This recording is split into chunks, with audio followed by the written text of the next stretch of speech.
LOTUS PLACE. Today is Friday, March the 21st. It is now spring. Welcome in, spring. I want to say happy birthday to two of my cousins. One cousin has a birthday on tomorrow. Bianca, I want to wish you happy birthday. I love you. That is my mini-me. She's in medical school in Virginia. I wish you well. Mwah. Love you. And my other cousin in Miami, Alea, I want to wish you a very, very happy birthday. I love you. I love you. I love you. Mwah. Mwah, mwah, mwah. Love you. Welcome in to the LOTUS Place. It is FreakiLeaks Friday, and tonight we have a very special guest. We have author and motivational speaker Sunny Love. She is the author of 3 books, 3 must-read books. Let's see. Sunny Love, we will welcome her in momentarily. Let me just go over our title for tonight, FreakiLeaks Molestation, Family Secrets. Speak Your Mind Sexually Friday. Now, this is a very heavy topic that we're dealing with tonight. There are a number of children that have been molested, and I know that it's a very difficult topic to discuss, but this is something that we have to talk about because this is a family secret. Oftentimes, children are molested and their parents are aware of it. Parents are the culprits, and this is kept a secret. So we want to talk about this because it's very damaging to children. But the guest that we have on tonight, Sunny Love, she turned tragedy into triumph. And so we just want to discuss molestation in the family when it happens as a result of a family member molesting children. That in itself is just unspeakable, and it's unacceptable. And I really do feel that we need to not continue to sweep this under the rug and hide it. We need to talk about this. So that is what we're doing tonight. It is FreakiLeaks Friday. We are going to start off, though, with our lovely, sweet, sexy Brown, who's going to bring us the news report for the week. Sweet, sexy Brown, are you there? I sure am here tonight. Update in the Washington, D.C. area. I saw on the news where a young baby, her mother and father was living in the shelter in the Washington, D.C. area.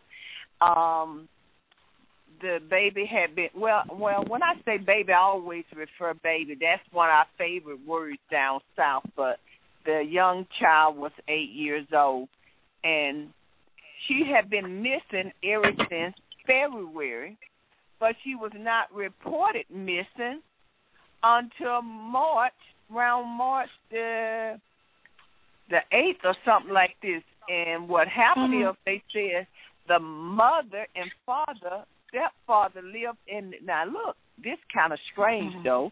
The mother and stepfather lived in the shelter, and the stepfather said the mother gave the baby to the janitor. And the janitor left. Go on Facebook and look it up. The story's being posted online. They said the stepfather said the mother gave the baby to the janitor. So they brought in the FBI. They've been looking for the baby. They cannot find the baby. And when I say baby, she's an 8-year-old baby. She cannot be found anywhere. They found the car that they was in. They got a report at a hotel. And Dr. Short may know something about this because it's up around the Washington, D.C. area. I don't know how far it is from here. But they went to a hotel, and they found the car that the baby was in and the man. But when they got to the hotel, they found 2 dead women, but they didn't find the little girl and didn't find the man. Now, this awful strange. This got me kind of puzzled. What this tells me, something is going on that you mean to tell me a baby's missing in February. and nobody reported. Now let's move on over to St. Louis, Missouri. There is this is the most saddest thing about young girls. They get offended, and I don't mean offend anyone, but I got to offend them in order to shock them to the core. They meet these men, and they need a babysitter because most of them are young mothers who are in their 20s. Young mother met this man, had been knowing him 7 months, and she allowed him to keep her 19-month-old baby girl. Now, listen, you've been knowing a man 7 months. He's staying in one apartment and you staying in another. You go to work on Sunday morning, take your baby over there for him to babysit. You come back. He said the baby wandered out the door and missing. The devil is a lie. The baby wasn't missing. He killed the baby. Found out that he killed the baby and took the baby way over and put it over on the other side of town. He finally confessed that he beat the baby in the head and crushed the baby's skull. And this is what happened. The mother was 23 and the young man was 23. But she only been knowing him 7 months. And you know what? I heard my boy say this. And my boy said you could go to the club and meet a girl the same night, and she'll take you home with her. She don't know whether you'll kill her or what. And you know what? Then let's move on over to Ty Tribune, news report number 3. Ty Tribune, the famous gospel singer, he's posting on Facebook, and he's saying that the Christians are coming down too hard on the gays and the lesbians. Now, I got to say now, he looked kind of sweet himself to me, have always looked kind of sweet. I ain't got nothing against that, but to each his own. But that's one of the news report he coming out. Let's move on over to news story number 4. I'm going to give you 2 more and we got to go. Anita Baker, the legendary R&B artist, Anita Baker, was arrested. Anita Baker was arrested for she had some contractors to come in and do the work on her house, and she owed the contractor $15 and refused to $15,000 and refused to pay. Also, when they researched Anita Baker, she has a track record of having people to come and work on her house and do not pay the contractors. Let's move on. She does have a track record of that. She has. Let me just jump in right quick. She has a track record of that. I've heard of her going to hotels and running up bills and doing that as well. So I don't find that incredulous. So go ahead, Mother. Let's move on over to Christina Brown, Whitney Houston's daughter. You know, she allegedly married her stepbrother. And and when they say stepbrother, I don't know what kin he is, but they say stepbrother. She married her stepbrother. And I think they were just like play brother and sister or whatever. Yeah, whatever. Well, she married him, and he's on Twitter telling Bobby Brown to suck his penis, F him, and all that. Oh, my God. And because Bobby Brown see the mistake that him and Whitney Houston made, and he see his daughter going down this path, and he's trying to correct his daughter. But you got to start correcting from an early age. But it's never too late to start trying to correct. So these are some of our news stories, you know, that's going on. And then also about the plane. Let me touch on the plane.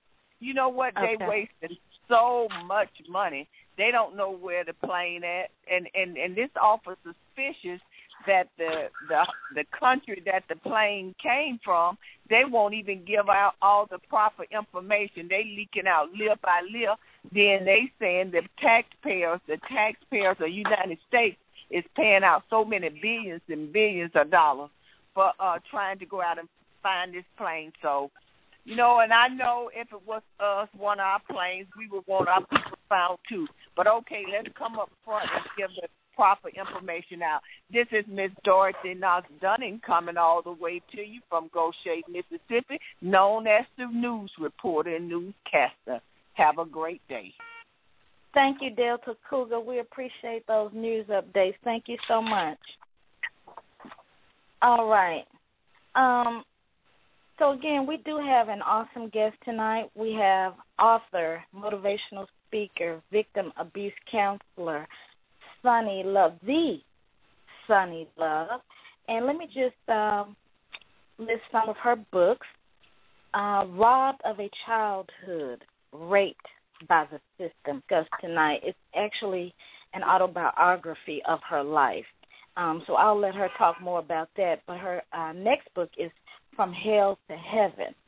And she was inspired by the Lord to surrender her life over to him through the thoughts of heartfelt praises after she realized that her soul had not been shattered beyond healing due to her shameful childhood memories of abuse. Not only did she find comfort by continuously praying, her mind stayed in a constant mode of peaceful worship and bliss. Oh, my gosh, it sounds wonderful. And her third book, An Incomplete Story of a Whole Person. And An Incomplete Story of a Whole Person was written by Sunny Love several years after her first book, Robbed of a Childhood, Raped by the System, because so many of her friends asked why she had not talked about her transition from a life of abuse to a life filled with hope. What they never knew was that even though in her teachings she had taught so many others how to find stability in their lives, she was still at an impasse with her own frames of thoughts, within her own frames of thoughts. So we want to welcome in author Sunny Love. Sunny Love, are you there? Yes, I'm here. How are you? Wonderful, wonderful. Thank you so much for taking the time to share with us tonight your story, about your books, your life. This is a very, very, very tough topic. I know for me, because I, too, am a victim of molestation. So I totally can relate to your story. I know that everybody's story may be different and have some different elements to it, but essentially being victims of molestation, it can cause a lot of pain in your life. And so we just want to welcome you in and just talk to us and tell us about your life. What inspired you to write your first book? Well, I kind of wrote my first book when I was really irritated and angry at my stepmother for the abuse that she had inflicted upon me after my mother passed away when I was 11. My father came and got me and my brother and brought us to live with them in Indianapolis, Indiana. And I was an adult at the time. I was angry. I was in and out of broken relationships, and not really understanding my life and what I was going to do moving forward. And I just sat at the computer one day and just started writing the story of my life. And I was angry. I was bitter. I hadn't became a domestic violence advocate at that time. I didn't know a lot about the intimidation, the isolation, the humiliation, the financial abuse, those kinds of ingredients that goes into domestic violence. I thought violence and abuse was if somebody hit me or cuts me or bites me or kicks me, that's abuse. I didn't look at being isolated from friends or family as abuse. Intimidation, that was a normal thing in our family, so that really didn't make me believe I was in an abusive relationship. I thought that was normal, and I thought all families did that. And so I wrote the book, but I held on to it for about 7 years before I decided that I was going to have someone help me edit it, and get it out there. And so that's really why I wrote the book. Okay. You said you held on to the book for 7 years. Is there a reason why you held on to it for 7 years? Well, once I wrote it and I reflected on my life, I really didn't want anybody to know who I was because I had not only been through molestation from 6 to 11, I had ended up being what I tell many, it's pimped, wimped, and simped, I call it. And so I was ashamed of that, and I wasn't going to have my face on the book where anybody would know who Sonny really was, because why should they know who I was? It wasn't their business. That's how I thought about it.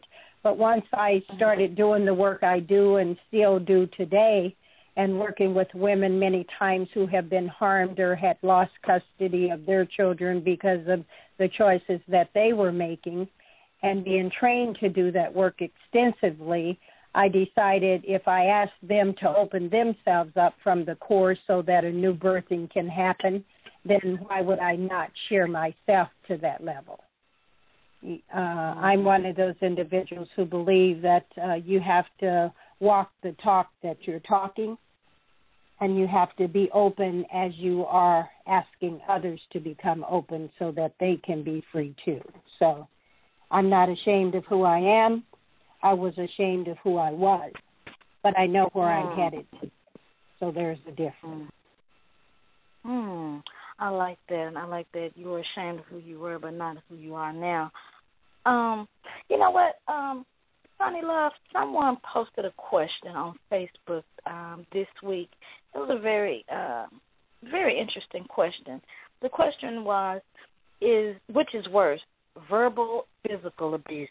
Let me just ask you, in your opinion, is one worse than the other? Is one more detrimental than the other? Are they equally painful? Okay. I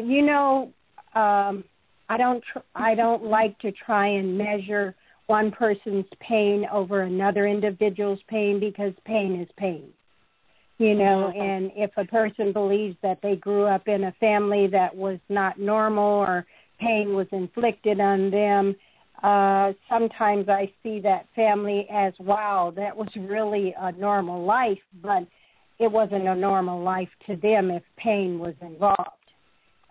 When I hear of other lives that have been challenged by deeper depths of pain, you think nobody's pain is any different. Pain is pain, and I can't measure theirs. But for me, because of the verbal abuse I had received myself as a child, and everything I'm sharing here is my opinion of who I am and how I dealt with it and how I've been taught and trained to learn and walk others through it as well as myself, is to say that mental abuse and emotional abuse scars us internally, and sometimes bruising and blows to the body does too. But could I reach my hand inside of the heart that I've bruised and pull out the pain, is what I asked myself.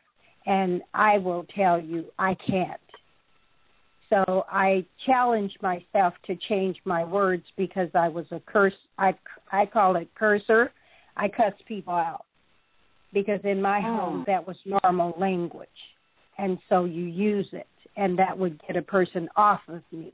And so, but now today I see that as an advocate, as abuse. So would I put that perpetration on somebody else and not want it reflected back at me? Okay. But I actually want, go ahead. I wanted to say, if 75% of the women who have left an abuser end up murdered by that abuser, then some may differ and say the physical abuse is worse. So that's why I say we have to challenge ourselves and say which one is the worst. It depends on the person going through the experience at the time. Okay. I actually experienced both myself at an early age, physical abuse, and in my 30s, verbal and emotional abuse.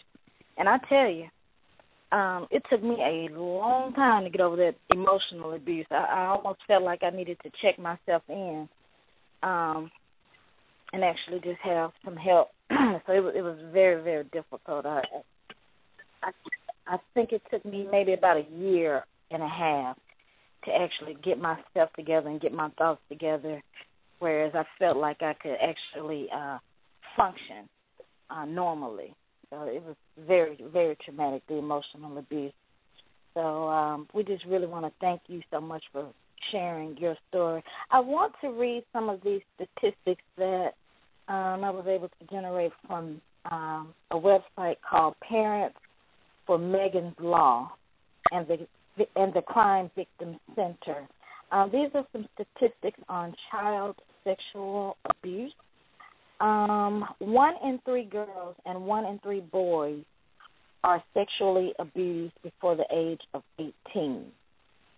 1 in 6 boys is sexually abused before the age of 18. 1 in 5 youth received a sexual approach or solicitation over the Internet in the past year. The average age for first abuse is 9.9 years for boys and 9.6 years for girls. Abuse typically occurs within a long-term, ongoing relationship between the offender and the victim. It escalates over time and lasts an average of 4 years. Many child sexual abuse victims never disclose their abuse to anyone. Less than 10% of child abuse is reported to the police. I just want to stop back. Well, let me just read this one. Children are most vulnerable between the ages of 8 and 12. Now, I want to stop right there because, Sonny, you opened up your book speaking about the tragedy began for you on day 2. Let's talk about that because you were actually molested at an age younger than 8. So let's start with your life, your first encounter with your abuser. Could you start with the story, please? Your story. Did you want me to start with the reading of the chapter we talked about, or did you want me to just free flow it? You know what? That would be great. You can start off with the chapter. All right. It's called Childhood Memories and Nightmares. As a child, I was not very proud of my life. Starting at a point in my life that I can remember, I remember the day my mother decided to marry a man named Harry Creep. He was a tall, large brown-skinned man, very good-looking, at least to some who knew him. He had 3 sons and a daughter ranging from 16 through 20 years old. The daughter was named Anne. She was the oldest of the bunch. Before my mother married Harry, I remember us being so happy-go-lucky, sharing our house with my great-grandmother, my mother, my brother, my little sister, and I. We sometimes got into trouble with Mom. She would go out to do things mothers have to do to parent her children and leave us with our great-grandmother. Our great-grandmother was somewhat crippled and couldn't get around very well, so watching my brother and I was extremely hard for her. One day my mother was gone, and we somehow found an ice pick, and we poked holes in 89 cans of peaches. That was one of the mischievous things we did as children. I also remember my mother being gone another time, and my baby sister fell behind the bed. My great-grandmother was caring for her, and when Mama arrived back home, my sister was dead from suffocation. This was a horrifying event for us to experience. I don't believe I ever got over the pain. I just hid it deep down inside. I don't remember much about my real father before my mother married Harry. My mother was a thin black woman, about 5 feet 3 inches tall, and about 115 pounds with medium-length black hair. Everyone in this small country town objected to my mother marrying Harry. Love does strange things, even to the best of us. People tried to tell my mother how mysteriously his first wife had died, but she did not want to listen. No one could tell her anything negative about my stepfather.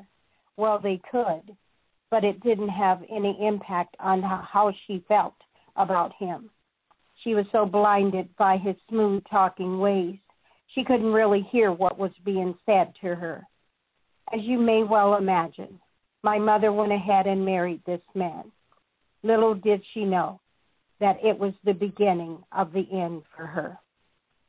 We moved to Harry's farm deep in the woods in Henderson, Tennessee, and to a very large house, which was kind of scary. I remember I was always afraid to be alone in that old house because the walls were always squeaking and sounds came from every direction. My heart would race and pound as if it would jump right out of my little 6-year-old chest. For me, the nightmare began on day 2 on that farm. That day, my stepbrother Willie waited for the others to leave for work to hoe cotton in Mr. Berry's fields. After everyone was gone from the house, he began to undress. Willie did not ask my permission to undress me. He just pulled my clothes off, and the ordeal began.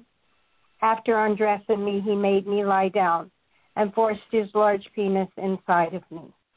I remember the pain being so unbearable. I thought I would black out. It was just excruciating.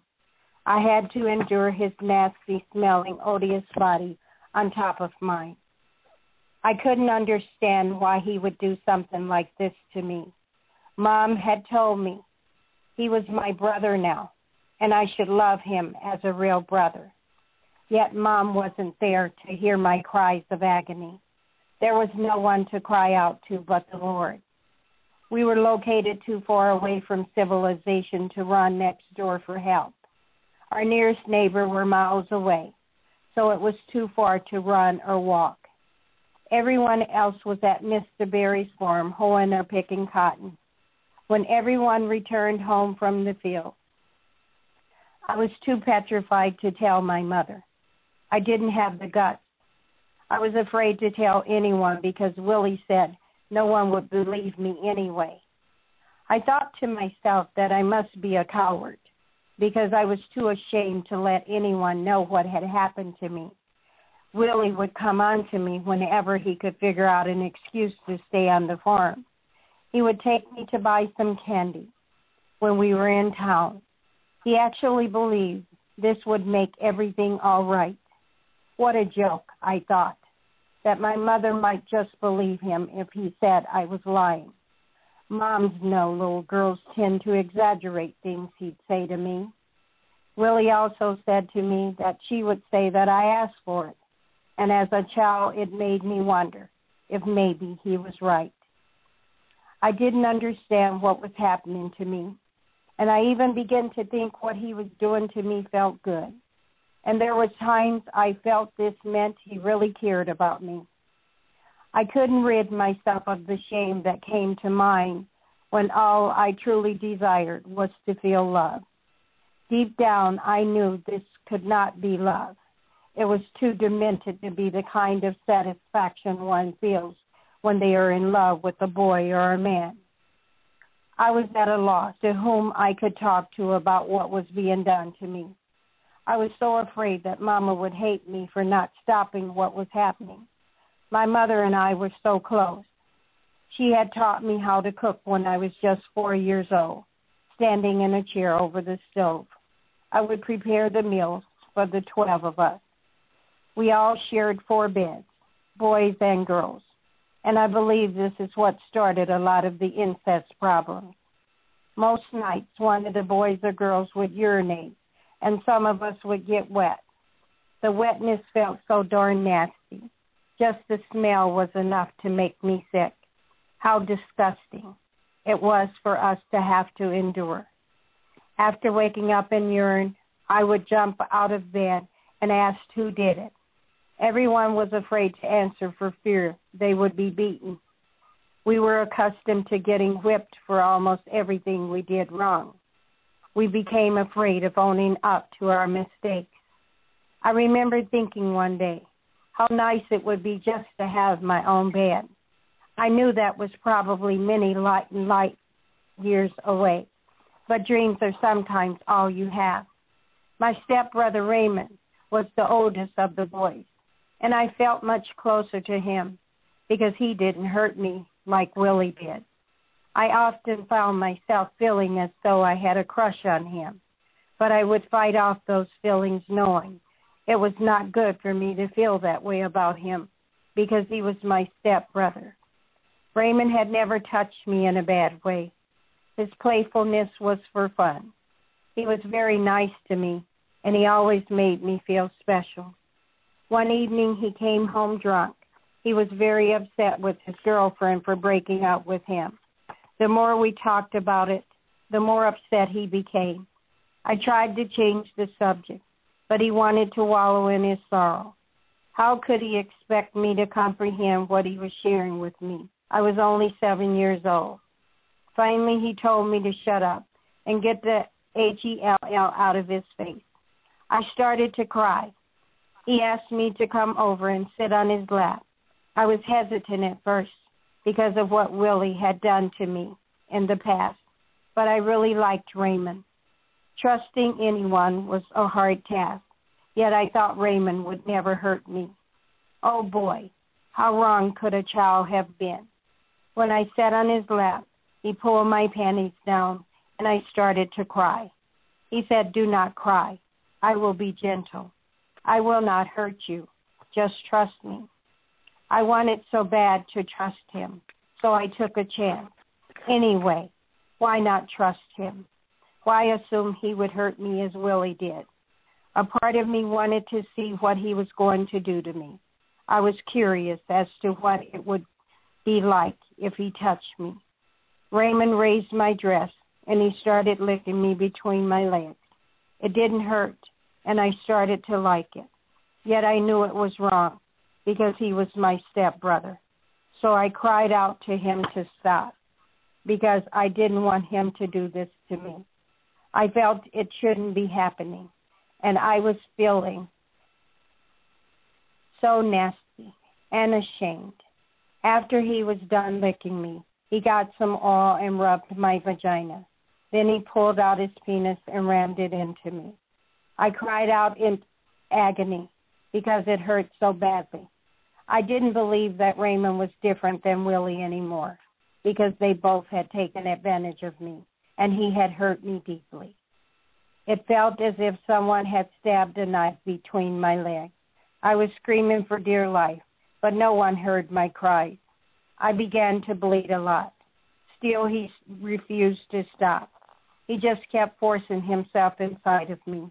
Finally, he ejaculated and rolled off top of me. I ran into the bedroom to clean myself up before anyone arrived home from the fields. He told me I should not be ashamed of what he had done because brothers and sisters love one another, and that was all right. I told him I would not tell anyone what he had done to me. Anyway, I was too devastated to say anything. As a child, the shame was so overwhelming, I didn't desire to share it with anyone. And sometimes, even though it was painful, it was better than being beaten or watching my mother being abused. The end.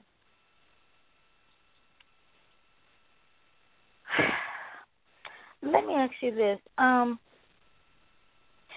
Raymond, your other brother, Raymond was your stepbrother, right? Mm-hmm. Both of them were. Both of them. Now, when Raymond performed oral sex on you, at that time you were 7? Yeah, I was 7 by then. I started out, it was 6, but by then I was 7. Mm-hmm. I just can't even imagine an adult. And how old was Raymond? 20. Raymond was 20 and you're 7, and he's performing I oral was 6 sex at first, so he had to be 21 almost by then.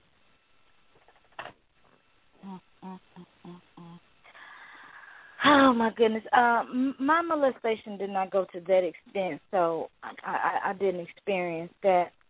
Mine was mostly the molester forcing me to touch him, which was traumatic in itself. But yes, it did. I can't even imagine being 7. And I mean, we don't even know what sex is at 7. And somebody's performing oral sex on you? I didn't know what sex was at 7. I know the children are a little more advanced now, but I mean, I couldn't conceptualize sex at 7.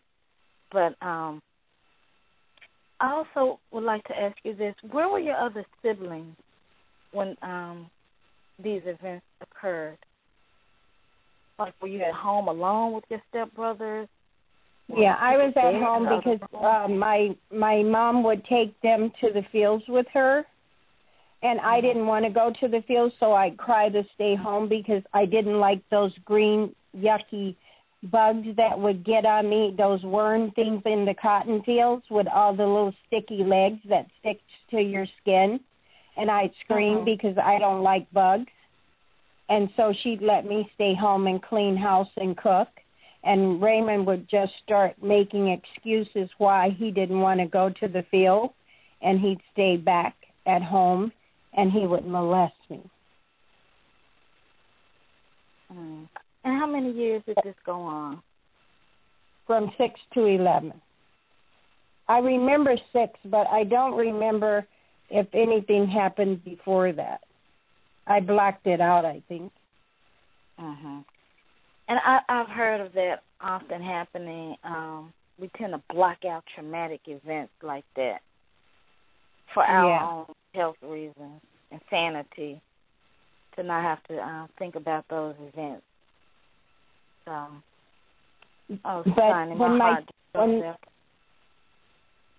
but when my father came and got me to remove me and my brother from the farm, you have to also realize, too, is that left 6 brothers and sisters behind, that I was the eldest of them, and I was like mom to them. So you destroy my livelihood and my heart, and I felt robbed of my childhood because I never was allowed to be a child, I don't believe. I was a woman, I thought. But I didn't want to leave my brothers and sisters, but I had no voice. So it didn't even matter that I didn't like him. I didn't know him. I hated him in my head because he would give my mother money. He'd come down and give her money for us, and she would get beaten by my stepfather. So I didn't like the man. I didn't. Just because you helped my mother have me didn't make you my father, especially if I didn't know you. And so when he came and got me and brought me to my stepmother, I was already an angry child. And when my stepmother said to me she was taking me and my brother because we were my father's children, in my head, I was a grown woman, and you're telling me you're not going to take me, you're just taking me because I'm my father's daughter. That you're telling me you don't care about me and you don't love me in my mind. And I said, so you're not my mother anyway, you know? I know who my mother was, I told her, and I'm not going to call you mom. So I didn't start out on good footing with her, and with good reason, but she got angrier because I still didn't want to accept the fact that I had to live with those people whom I really didn't know.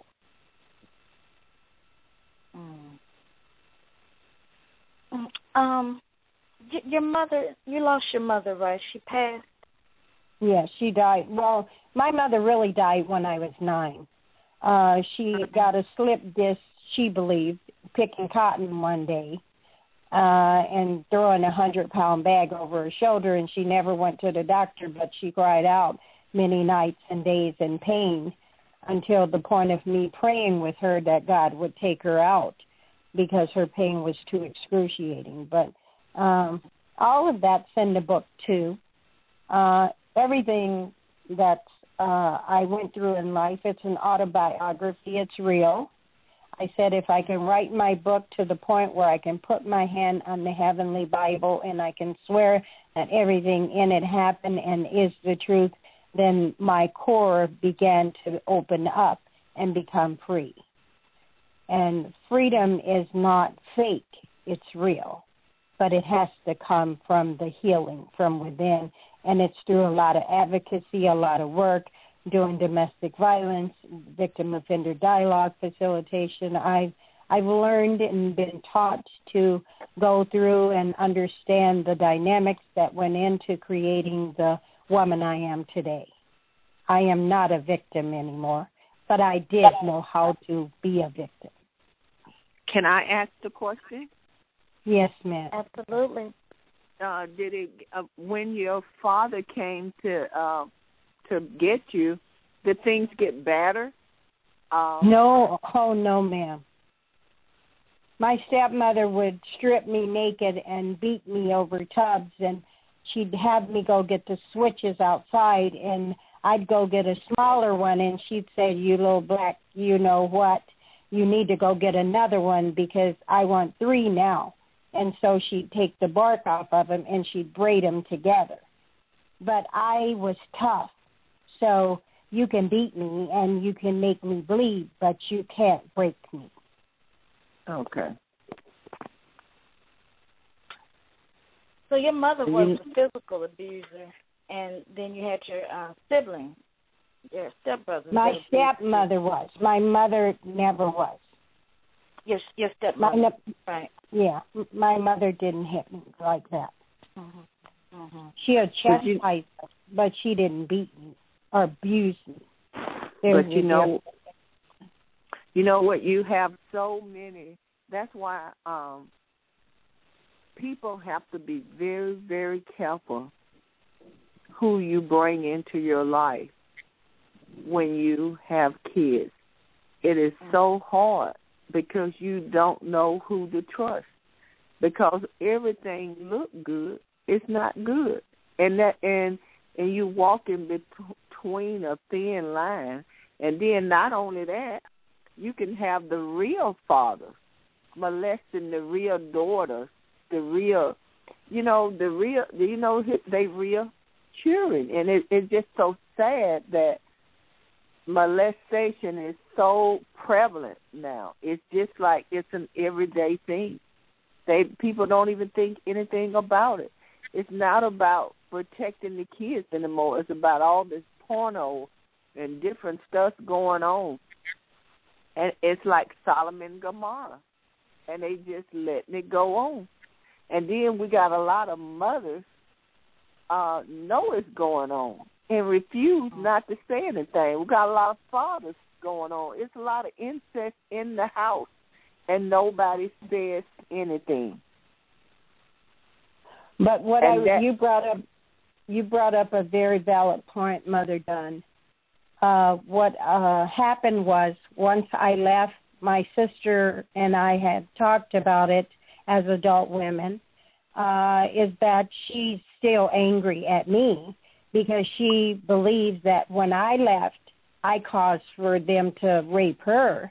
But I'm 11. You don't have no choice at 11. When my father came and got me, I didn't have a choice. I wasn't given options. I just had to go with him because my mother, before she passed away, had written a letter to my father, and I believed all my young life and adult life that the letter said, "Come and get my daughter because she's being abused and raped by her stepbrothers and stepfather," but it never said that. That was in my mind. I thought that's what it said, but it just said, "Come and get Mary and come and get her brother and bring them to Indianapolis." Okay, but I didn't know I didn't know the stepfather was raping you. I thought it was just the brothers. Oh my God. I haven't gotten to the chapter where it talks about the stepfather, but the stepfather did eventually begin too. But I'm just sharing because it just came out my mouth, but I'm telling you guys about future chapters that's going to be spoken of in the book too. But yeah, that did eventually happen as well. That's really disgusting. And you know what? I also saw I saw on the news on Facebook, somebody posted this news article, and this lady and her son, the mother was 46, the son was 21 or 23, and they was in a loving, well, I ain't gonna say loving, but that's what they said in the paper. They was in a loving sexual relationship, a mother and her son. And all the family members knew it. And I just don't, you know what, I just can't understand that. How could this go on? But the majority of the incest and the majority of molestations is not strangers raping their children, your children. It's somebody that you know, or a babysitter, or a neighbor down the street that the kids know and play with and they're with. And you have to really be careful, as you said, Mother, who watches your children, who you bring around your children. But there's other things that happen because I became overprotective of my 4 sons and my daughter. So we can overprotect our children as well as underprotect them. And I sheltered my boys and never allowed them to hang out in the street or be with friends unless I knew the parents and those kinds of things, and ironing their clothes when they're teenagers and they wanted to iron their own clothes. We go overboard sometimes trying to be normal, but when you've never been raised in a normal environment, how do you find normal? And how do you protect things? And I would say for myself, as a mother who had been molested as a child, I wouldn't bathe my own kids at 7 years old, my boys. I'd say have your sister do it or have your other brother wash your back, because the people don't understand what causes a person to end up being perpetrators is because of some of the things that happen to those young adults, those children, those young boys, those young girls themselves. Those ingredients and those dynamics get into the spirit of the person, and they start doing the same thing that happened to them. I was blessed as a mother to be fortunate enough to hold that restraint, and I say my higher power, I say Jesus for me. And I'm not here to offend anyone, but God has always been a part of who I am. He is my makeup. He is my creator, my sustainer. He is the one that helped me get through all the things that I've done. So we just don't really know how many individuals have been raped and harmed as children who became sex offenders, who became perpetrators themselves, because they feel that same thing that happened to them, they do it to somebody else. And we're here to hopefully enlighten our community and families to start talking about these things so that children are not continuously being harmed and raped and molested, and we're being quiet about it. I'm not asking the world to take care of us. We need to take care of ourselves and our community. I absolutely agree, and that is why we wanted to have this show tonight and have this discussion, because molestation and incest have both been family secrets that we just sweep under the rug. We don't talk about it. Uncle Joe or Aunt Susie, it's not just men molesting the young girls. We have women that are molesting some of these young boys as well. I know here in Houston, every week on the news, there's some teacher that has molested some student, one of their students. In fact, there has been a story in our news here in Houston about this teacher that was having a sexual relationship with one of her students, and it was so intense that the family of the young boy had to get involved and file a restraining order against the teacher because she would not leave their son alone. And I think that that's just horrible. Those are so many of the different things that are happening throughout the community, and you hear about it over and over again. Are guards messing with the men within the prisons, or the women within the prison having relationships with guards and things like that. And those individuals are considered vulnerable individual at times too, depending on the harm that had been inflicted on them in their lives as children as well. And that's why when you're working within the schools or within supportive housing programs or whatever program you're working with a lot of vulnerable adults, and background checks have to be done. Health and Human Services background checks need to be done, that people know when you're having individuals taking charge over the lives of someone who is vulnerable and has been harmed already, that they know who you have working with those individuals. Mm. But so many times these things are not going to come to surface, and the person being harmed a lot of times is not going to say anything, because it took me from 6 to 43 to come out and say enough's enough. How long were you in the house with your molester? You mean from 6 to 11 with my stepbrothers and my stepfather? Mm-hmm. You stayed with them until you were 11, and then you went on somewhere else? When I was 11, remember, I left my mother died, and I ended up in Indianapolis with my father and my stepmother. And I lived with them until I was 18, but I was raped by my boyfriend at 17, but we were together 4 years before he raped me. Right. Now let's talk about that story. So you were raped by your boyfriend, and subsequently you married him? So your rapist became your husband? Yeah, he did. And you're trying to figure out why would I marry my rapist? I'm trying to figure out how in the world did that happen. Yes, elaborate and enlighten us and help us understand your life. Okay. Well, as we shared, remember I said my brother was licking me? My boyfriend would want to touch me even after he had raped me and we got together and I married him. I still didn't like that, and I didn't want anybody touching me that way.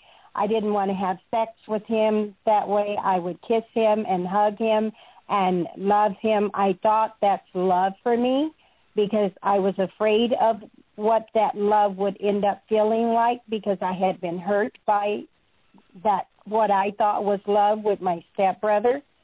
And so he was my boyfriend in name. He was my boyfriend in every essence of being a boyfriend. You can kiss me. You can hold my hand. I'll go out with you, and we can be friends that way, but you can't touch me. And so we were at his sister's baby shower, and we were in the basement together, and I was hugging him, and he was kissing me, and then things were getting out of hand, and I said, that's enough. I'm done. I'm not doing anything, you know that. And he said he had gotten too excited, and it just went beyond the kissing and hugging. He stripped my pants off of me and raped me, and him and his brother fought that evening. His brother tried to stop it, but it was too late because he had already ejaculated. I got myself dressed, and I went home. And I walked past my stepmother, and she said, hey, what's up? What happened to your pants? And I said, my zipper broke. And I just went into the bedroom because I haven't really talked about the relationship with my stepmother.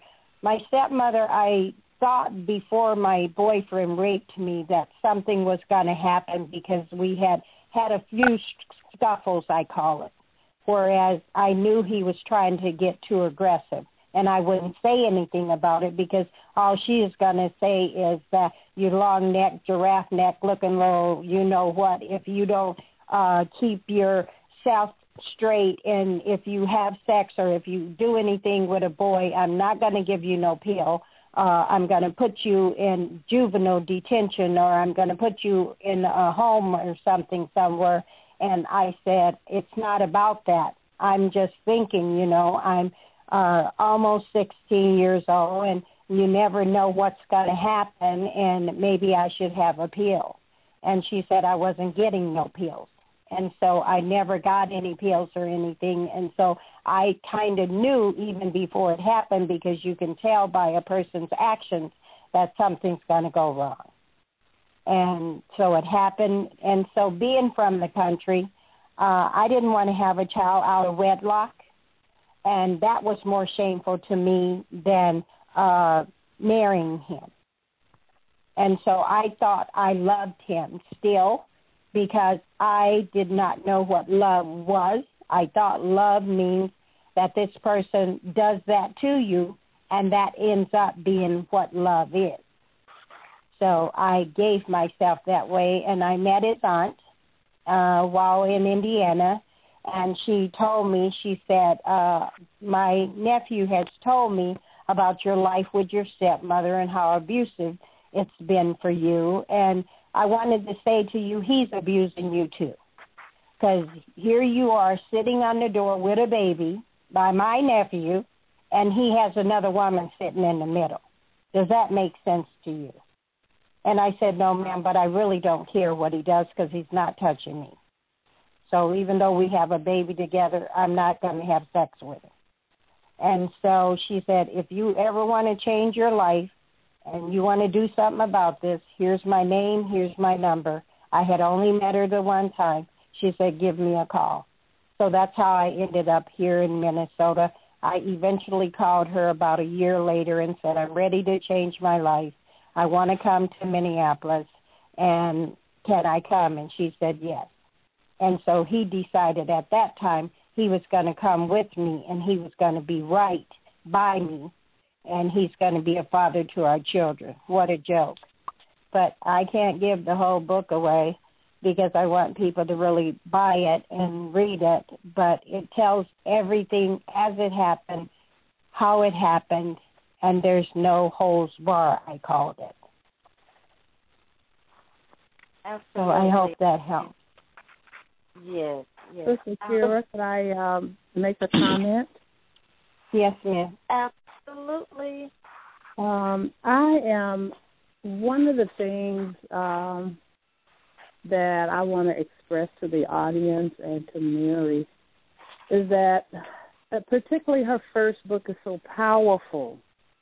Not only just for Mary was it power and empowering to her, that book was also and will be also very empowering to anyone, and particularly those individuals who have suffered such gross molestation. And that book has a way, and when someone shares, like Mary has, in a very private way, an open way, it'll open so many doors, because I had no idea the statistics were as bad as they are about and around molestation, and it's getting worse and worse and worse as we speak. I think the statistics are growing by the minute exponentially. Why? I don't know. Perhaps it's because of drug abuse, alcoholism, and just people just being totally demonic on some level.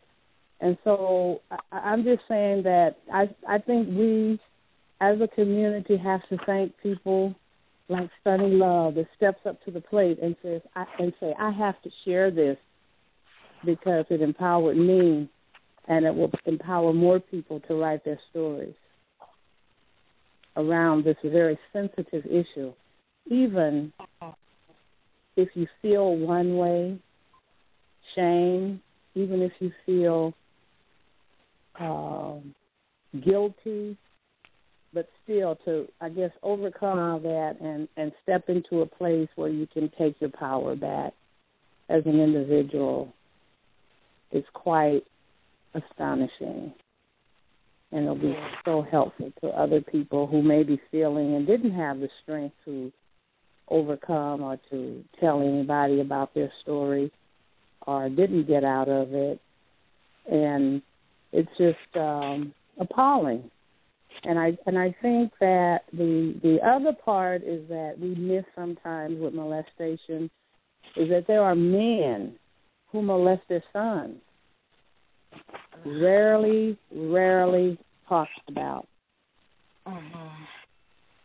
And these men, and just like Mother Dunning talked about this woman who was in a very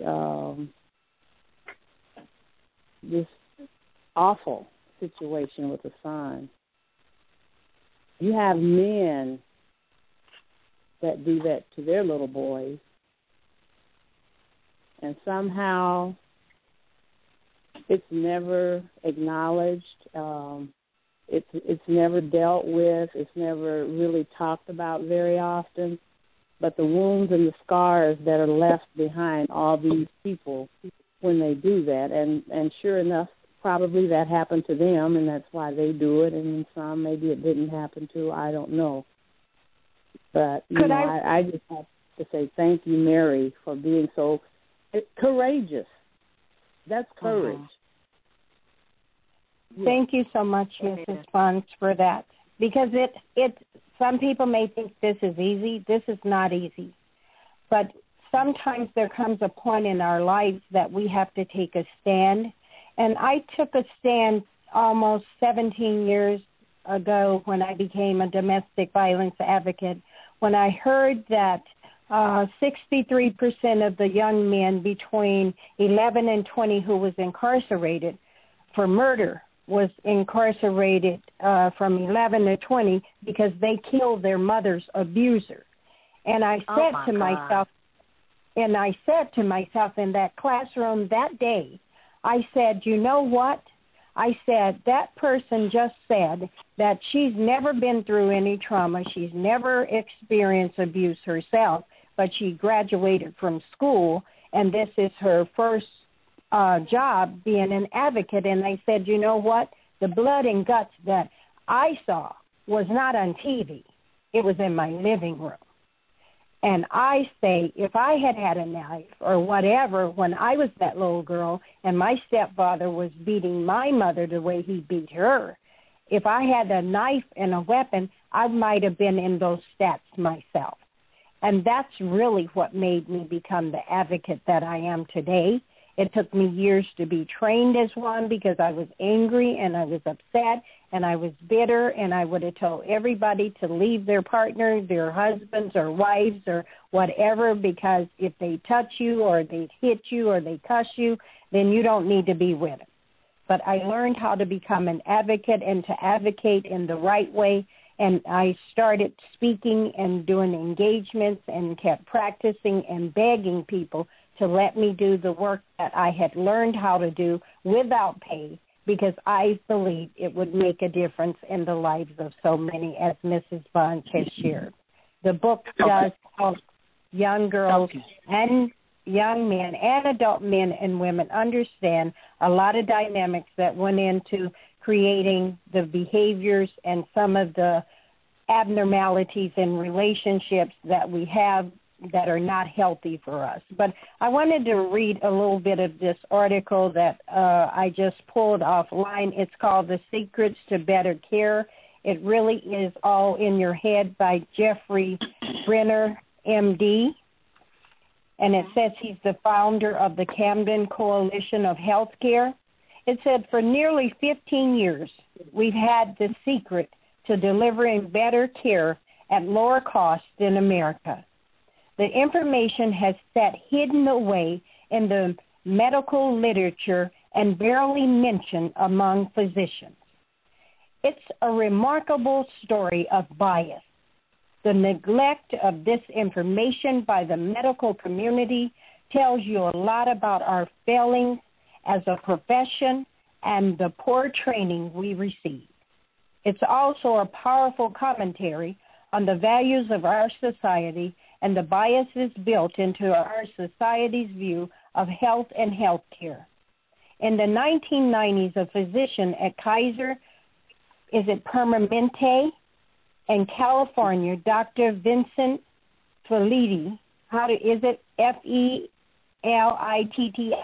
Felitti, conducted a male survey with 17,000 middle-class patients. He asked them questions about traumatic events that might have happened to them as children. Incredibly, over 70% of people receiving the survey responded, and they gave permission to connect their survey answers to their medical records. The survey asked questions about things like death of a parent, physical abuse, sexual abuse, and substance abuse by a parent. Nearly 50% had at least one adverse childhood event, and that's what we call this ACE studies. And he coined the term ACE score for the point score created for the survey.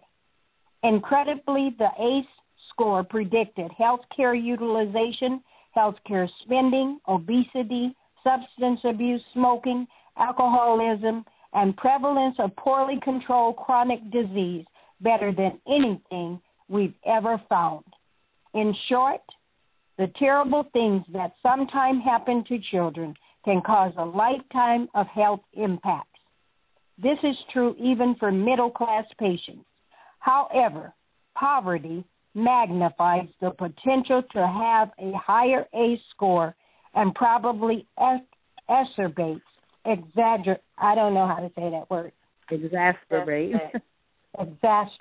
any trauma that have occurred. And if you want to read the whole report, it's online. But all I'm saying is this. They did this study, but that's a study. The kids that we're dealing with, that I get blessed to work with each and every day, these kids are homeless, at risk of being homeless, snorting bath salts, shooting up heroin, doing all kinds of things. They're 14 to 21 years old. There are no doorways in this society. But parents are throwing kids away, too, because the parents themselves are self-medicating. They were not parented correct themselves many times either, and you can only transfer the knowledge that you have as a parent and that you've learned to your children.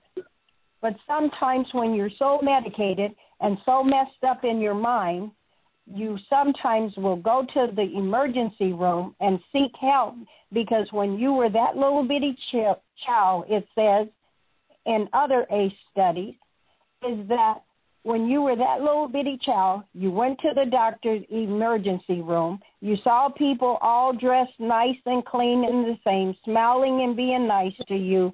They took care of you. They made you feel better. You grew up as an adult. You never forgot that experience. And then you start going to the emergency room for your own health care now.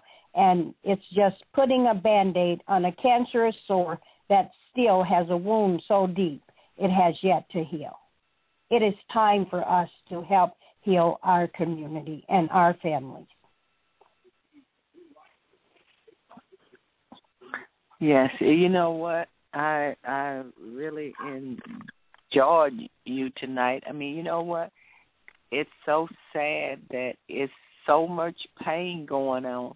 And kids, we need to have stuff set up in churches, schools, everywhere, where children should be able to come and express themselves and tell what's going on.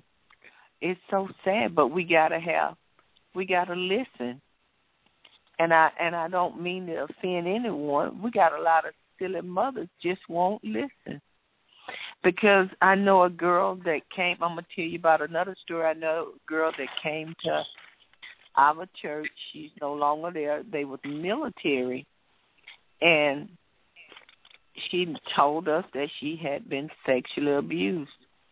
And I remember one day we was going to a function, and I remember it just as good, just as plain as day.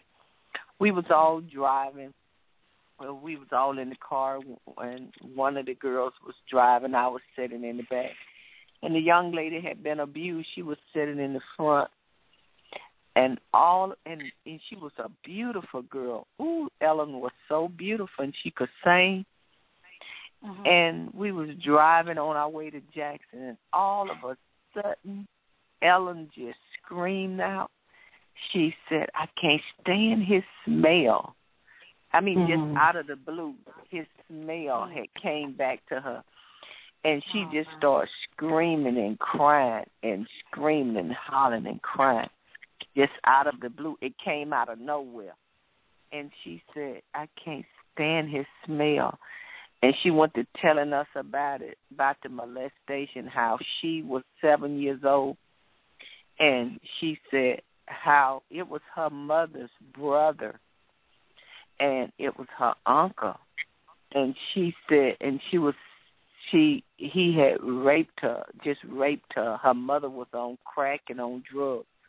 And he had just raped her. And she said the welfare took her and gave her to her mama's sister. And she thought she was safe. The mother's sister, boyfriend, the auntie wasn't home, and she said the auntie boyfriend went and got a big old huge jar of Vaseline, and she was telling this story as we were driving down the road, and she said, and he put it on his penis, took his hand and put over her mouth and raped her. And she said the pain was so horrible. And, you know, to me, it wasn't a dry eye left in the car. And she was telling us how her mother and father, her mother and her aunties, when she got to be a teenager, she went to sit down to tell her. She sat down at the table. She said the dining room, they was having a family dinner.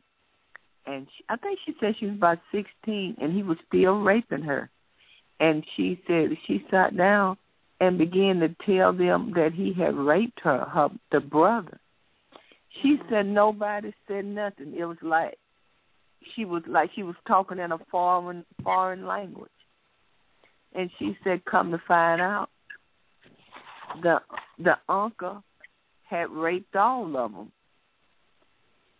He had raped all of them. He had raped all his sisters, her uncle. That's why it wasn't strange. Huh?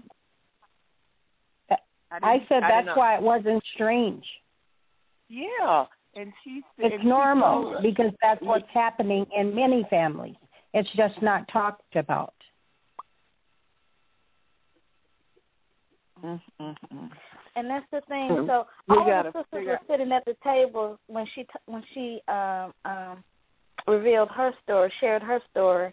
So they were just sitting there like, did she say they were like stunned or just sitting there like, yeah, we know. Like it wasn't nothing. Like she was saying nothing. They think of it as being normal when it's happened to all of them.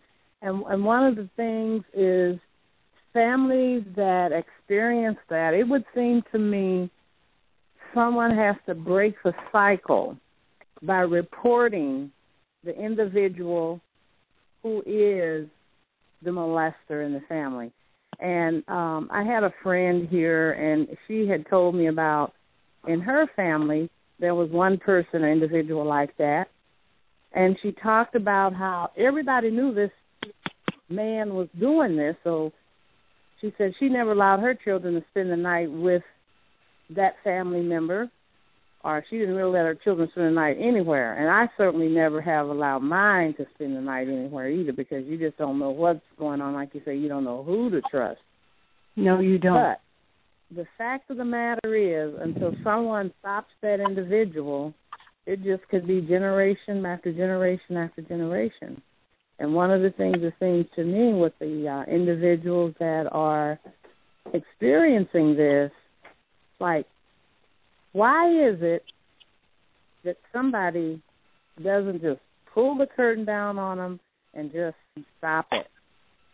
And that's always like, in other words, it's a hush-hush thing. It seems, my head tells me anybody that I know that would do that, I would want to definitely have them stop dead in their tracks so they won't harm anybody else.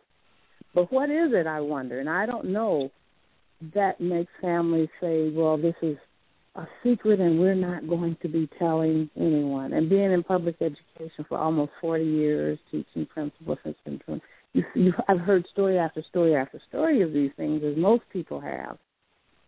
And what do you I don't know, what do you do? What do you say? But my friend said they just spread the word in the family. Don't let your children go to so-and-so's house because so-and-so will rape them. But you know what? I just want to speak to that real quick after you speak, Delta Cougar. Okay, but you know what I was saying, Ms. Hattie, you know what? That is so true. And look, where are men's at tonight? We should have men's. Everybody, this line, I know people's listening to us. I know because we always have a large listening audience. But people should be calling in, asking questions, talking about their story, because when you talk, it'll heal you. And like I said, Miss Hattie, I have always told you this story. I said all the girls that my sons brought from Minnesota, every last one of them, I never seen this before, had been molested. And I don't hear too much of molestation here where I'm at, but if it is, they're keeping it a secret. But you don't hear too much of it here. And I'm just being honest. They may be keeping a secret, but you don't really hear. You don't hear that. And what I'm saying is, something is going on, and we just got to be careful who we hook ourselves up with. And a lot of people get offended when you say that. We have to be very, very careful, because everything look good is not good for you. And once you get hooked up with it, it's hard to get rid of it. But to me, it's and I'm going to call it like I see it, it's a very, very stupid mammy, excuse my French, a very stupid mammy when you know someone is laying with your boy or your daughter and you don't do anything about it, and they are harming your child. You are a stupid mother or a stupid father to let it go on. I would say I think it's even criminal. I won't even call them stupid. It's criminal. It's criminal to know that a child is being harmed in that manner, molesting, and it's just criminal. It's just criminal. And I know my cousin one time, he had a wife. They came from California one time to visit my mother's sister's boy. He had married this girl, and she was so beautiful. And they had came from California, and the girl was in her 30s, about 36, and she began to talk.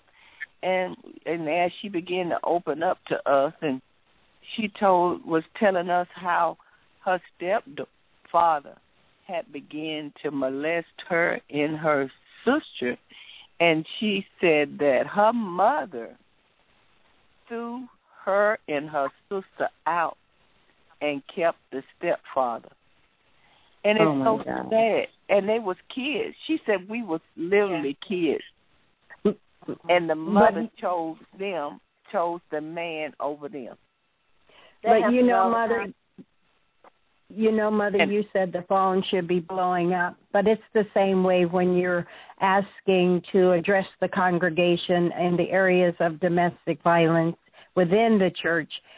They don't want that brought up because rabbis, pastors, preachers, deacons, whatever you want to call it, abuse too.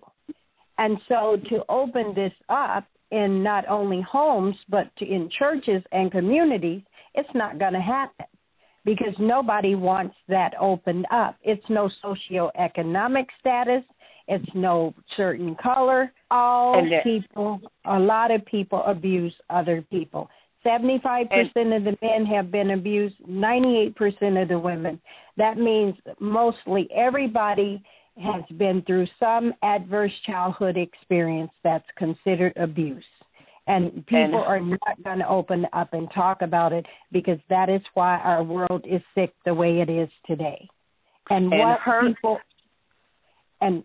they're afraid of, I have no idea, because you put all this funding into, you say, domestic violence advocacy to keep individuals victims of a new system where you hold them hostages within programs as well. Freedom means you give them the resources so that they learn how to navigate through the systems and become whole and healthy themselves. If I had stayed a victim and never learned how to be an advocate or a rescuer for somebody else and myself included, then I would still be a victim as well, too, because sometimes being a victim works for people as well. There's a cost and a payoff in any relationship anybody is mixed up in. And if they say it's, I would challenge that. And hurt mostly hurt people hurt other people. Most of the molesters who are hurt, who have been hurting other people, they have been hurt, and they act out on other people. The pain is they want them to hurt like they hurt. And if you don't conquer that demon inside, he will do it. He will make you hurt other people. And you take a lot of young ladies who on drugs. I often hear Miss Hattie say this.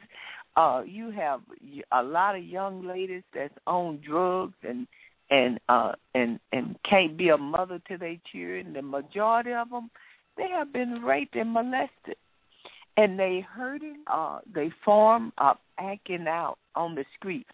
Because even like the granddaughters that I was trying to get, their mother had been molested. Their mother had, the mother married a man. And the girl said everything was lovely in their mother's home. They was just having, everything was great. She said until her mother met this man and married this man, and all hell broke loose. And you got to be careful, ladies. I'm speaking to the ladies, young ladies. You got to be careful when you got kids. A lot of times when you got pretty little girls and pretty little boys, they'll marry you and get with you just so they can do what they want to do to your kids. And you got to be very careful. You know, as times are now, it's almost as if you have children, you really just have to sacrifice your life for your children because it's really just too dangerous. You is absolutely correct, Miss Hattie. You know what? You are absolutely correct because you don't know what are you getting, and you can't. What I know now, you would not want to do that. There was a situation when I was working in the school. The sister called me and said that her sister had met this man, and I think she had only known him 2 weeks, and allowed him to move in with her and her children. And well, naturally, he was already a molester. You know, you can run a little quick public check on these people, see if they're listed. Some of these guys are listed as sexual predators. There's the law now, Ms. Hattie. Public. The law now is public. 2 weeks, and he had molested her 5-year-old child. And they were at the school to pick the baby up. Take the child away because the sexual predator had moved in with the mother. Now, why would anybody let a person that they just met 2 weeks move in with them and they have children? I guess out of desperateness. I don't understand it. Just reckless life living, but it happens pretty consistently. Yeah. You are absolutely correct. You know what? I'm from Memphis, and I remember in Memphis, it seemed like an epidemic for a while. Almost like every week on the news, or at least every month, there was a story of some woman that allowed her brand new lover to move in and stay with her. And I don't understand. That's another story in itself that we need to have a show on. These women meeting men and then allowing them to move in 2 weeks after they meet them, because we had a lot of women in Memphis that were doing that, and they allowed these unemployed men to sit around the house and babysit their children. First of all, I'm not getting ready to be with a man, and I'm getting up going to work, and you babysitting the children. We're not going to switch gender roles like that. That is one thing we're not going to do. That's number one. So number two, I don't understand why these women are allowing these men to come in and take care of their children while they are away. You just met this man. And so there were so many stories of these men beating these children to death.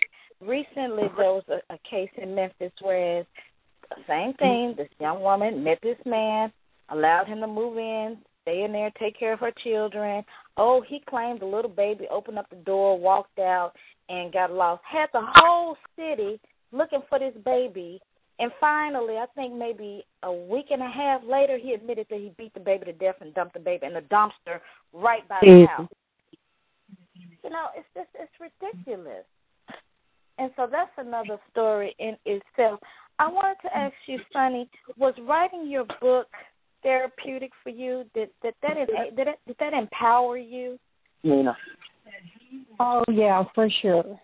When I wrote my book, I was just sharing originally.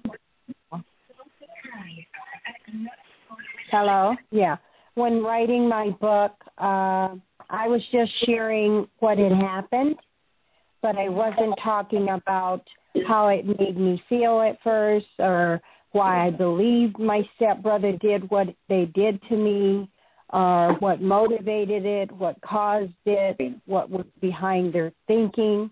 I wasn't putting none of that in. I was just writing in rage and anger and being mad, and I had my friend read it and review it for me, and he said, Sonny, this is a good book. He said, but it can be a great book.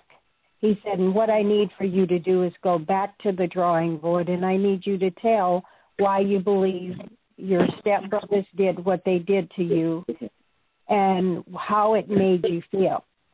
And I didn't really want to go that deep because I didn't want to think about it like that, because I was still angry and I was really still hoping that they would croak, is what I called it.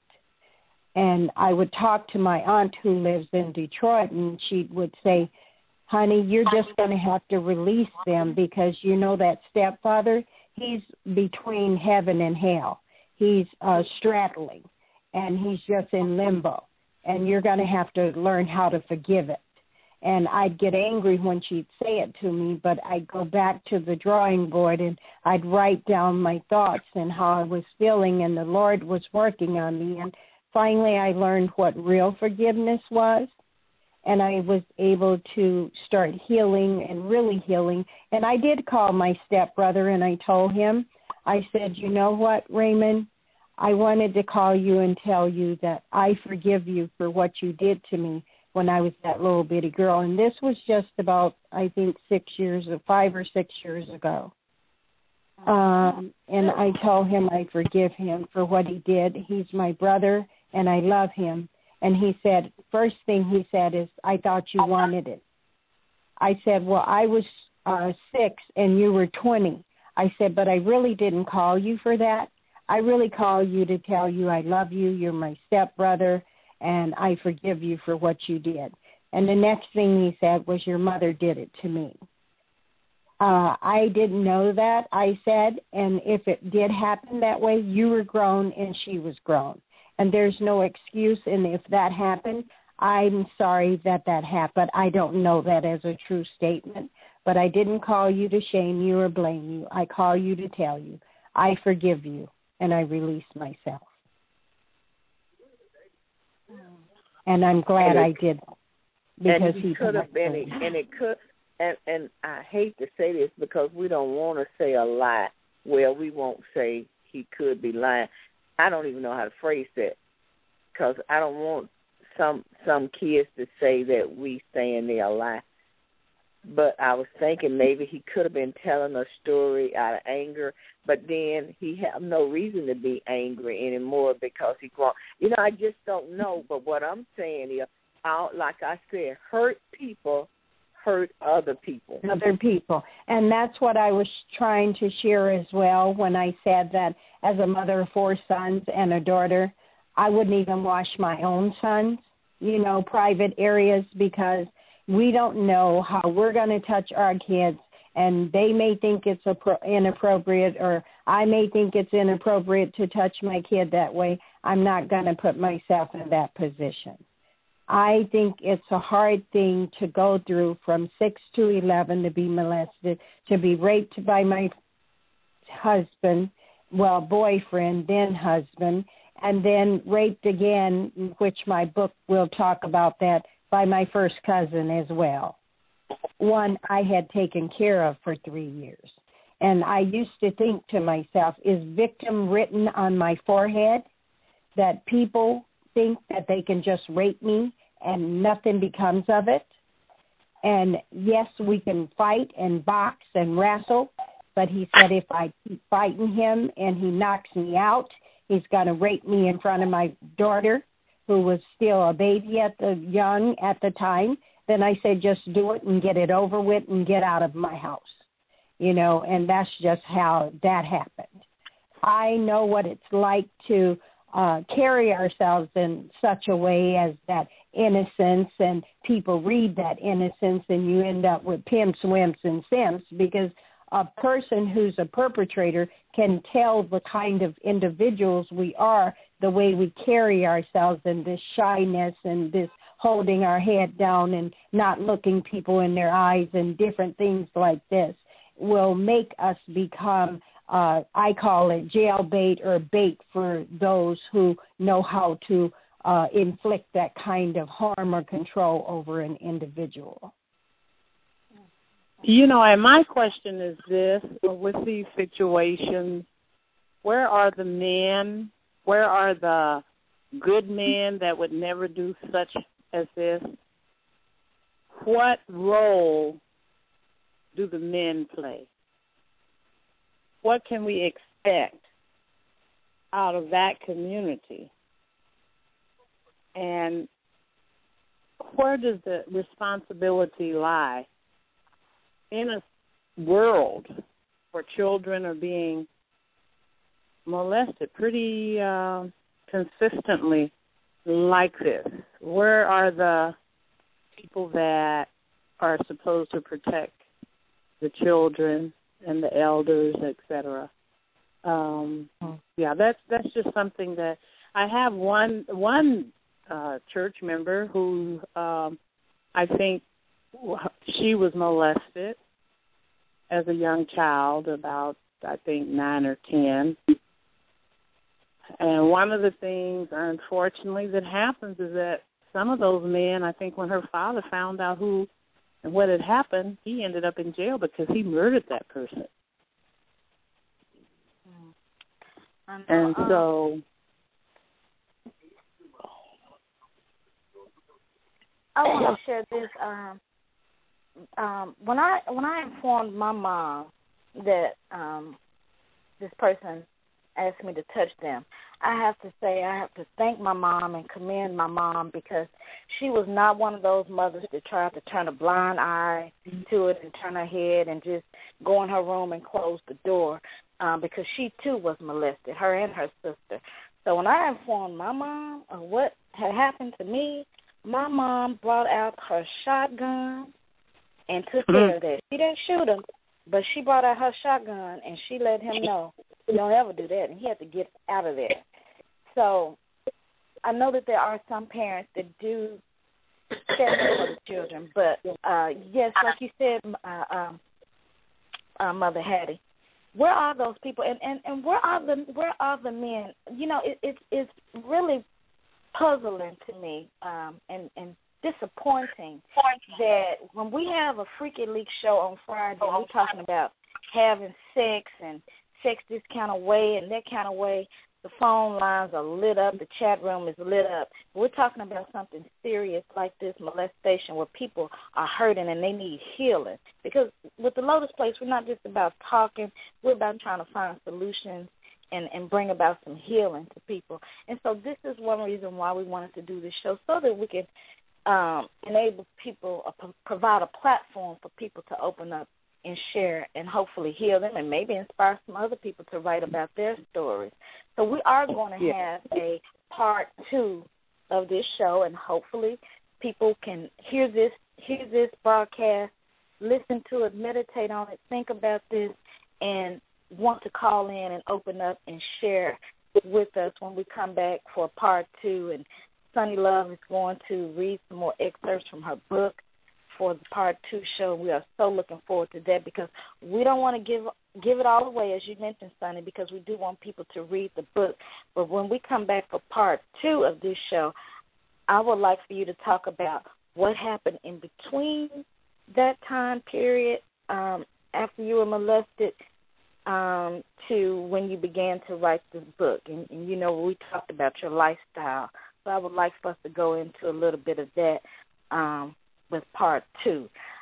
But at this time, could you please, because we have about 20 minutes left, could you please tell people how they can reach out to you, how they can purchase your book, and also talk about your other, and just a little bit about the book so that people can know and be interested to go onto Amazon or onto your website, rather, and purchase those books. Okay. I have a website, and it's called Sunny Love, SUNNYLOVE,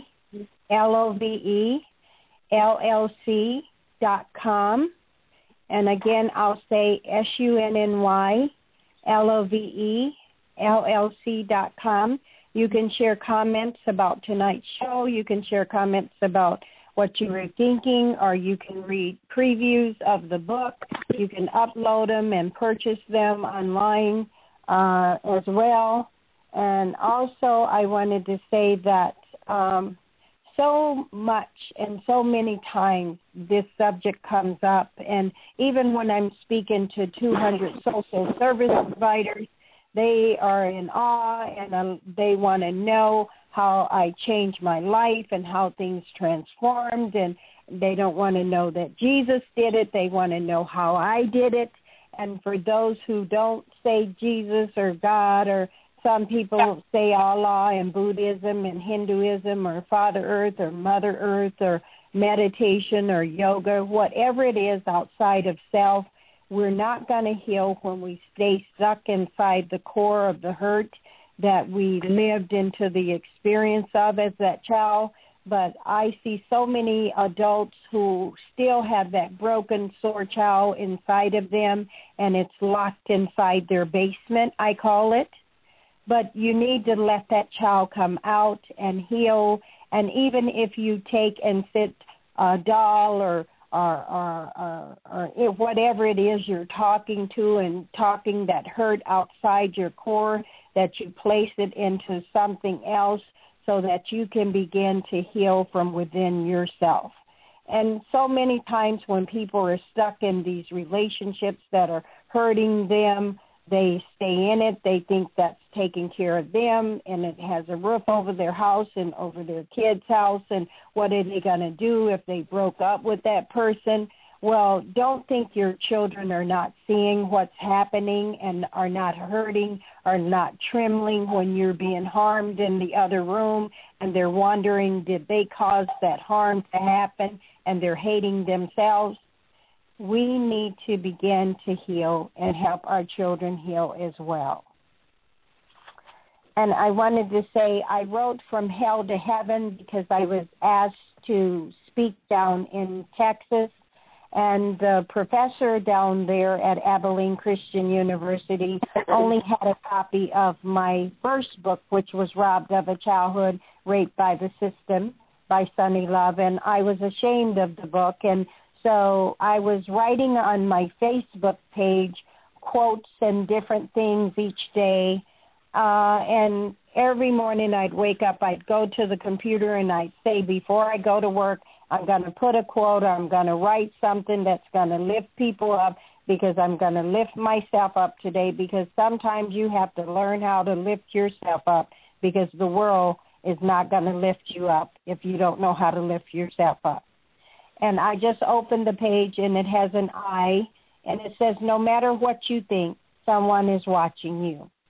And it says, and because this is always true, I challenge you to share the best side of your emotions and not be led by the ones that are easily acted upon. Today, let us press beyond circumstances and master the mind over what truly matters in our lives. And that is to love and be loved, to give and to receive, and to wait for our blessings, because you can live a great life if you so choose. And so it's different little quotes and things like that. And I was just inspired because the Lord saved my life and changed my life and transformed my life after what I called a dirty bus. But God is good. He's amazing. My son was 22. He didn't know my life, and I had to set him down and tell him who his mother really was. And so my last book, which is an incomplete story of a whole person, I was inspired to write it because people were coming to me and asking me how was I helping so many people in community. I had volunteered over 5,300 hours of free work.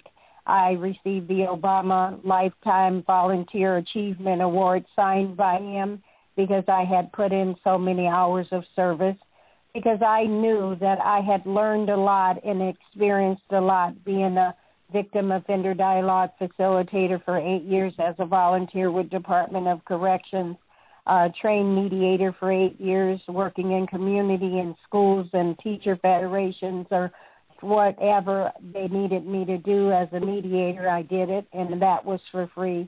But I thought an incomplete story meant I was really free of a whole person.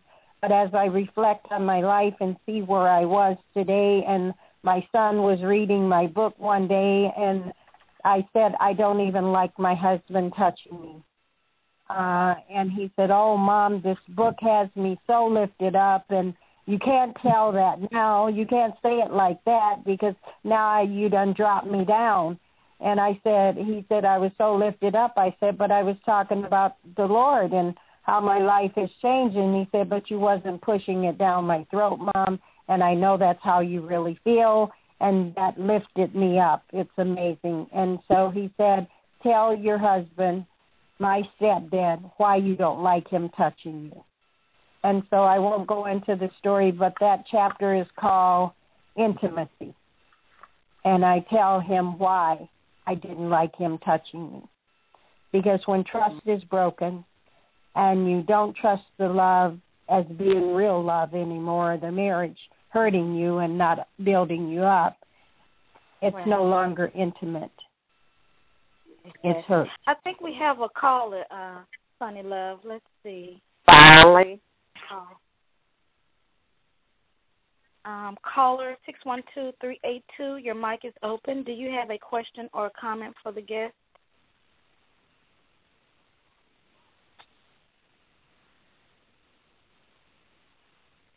Caller from 612-382.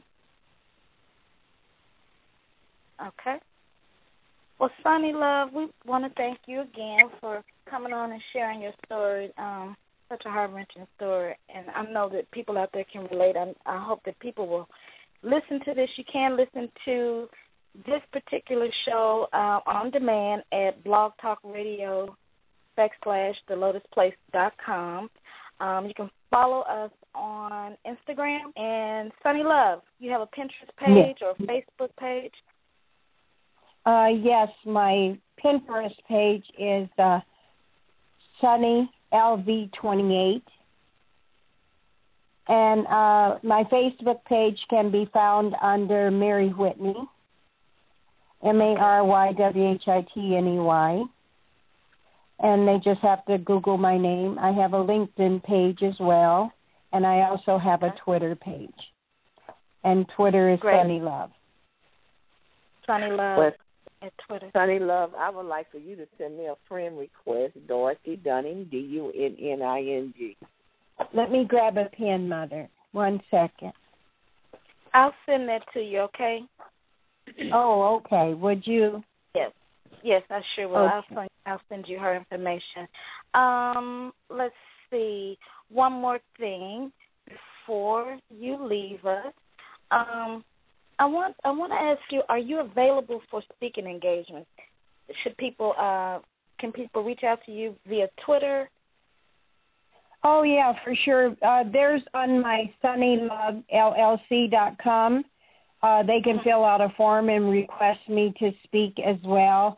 You know, and everybody gets on me because I say I don't know how to promote my books, and I don't push myself for speaking because people find me because the women in community or the men in community share my work and share how my work has changed their lives. And so I've been kind of in Minnesota a lot, and I do want to branch out and get out there and start doing more because I think we need to share the best practices that we've learned doing this work And I've done reentry work for all of these years because I wanted to specialize in it.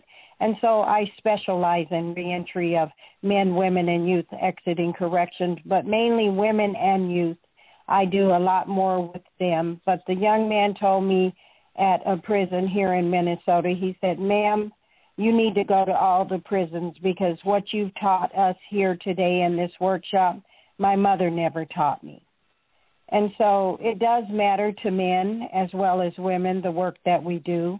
Men are being raped just like women. 75% of the men have been abused as well.